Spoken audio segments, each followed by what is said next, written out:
బోరున ఏడ్చిన ఎర్రబెల్లి దయాకర్ రావు. మున్సిపల్ ఎన్నికల ఫలితాలు విడుదలయ్యాయి. చైర్మన్ ఎన్నిక కూడా ముగిసింది. ఈ క్రమంలోనే ఎర్రబెల్లి దయాకర్ రావు కంటతడి పెట్టారు. దీంతో మాజీ మంత్రికి ఏమైంది అన్న చర్చ టాక్ ఆఫ్ ద తెలంగాణగా మారింది.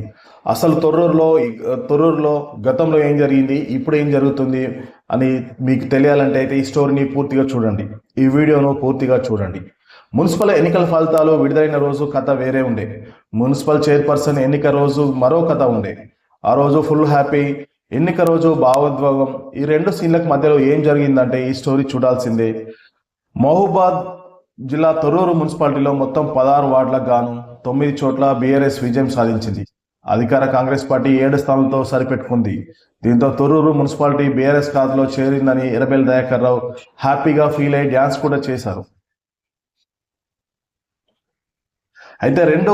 అయితే రెండు ఎక్స్ అఫిషియో మెంబర్లతో తన బలాన్ని 9 పెంచుకుంది కాంగ్రెస్. రెండు పార్టీలకు సమాన బలం ఉండడంతో తొర్రూరులో లక్కీ డ్రా నిర్వహించారు అధికారులు. ఈ డ్రాలో మున్సిపల్ చైర్మన్ పదవి కాంగ్రెస్ కు దక్కింది.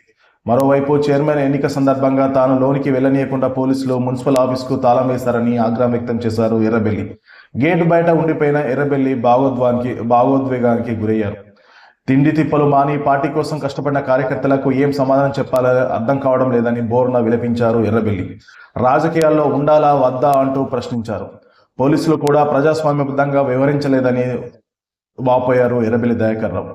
ఎర్రబెల్లి దయాకర్ రావు కంటతడి పెట్టడం చూసి బీఆర్ఎస్ నేతలు కూడా కొంచెం బాధపడ్డట్టు తెలుస్తుంది.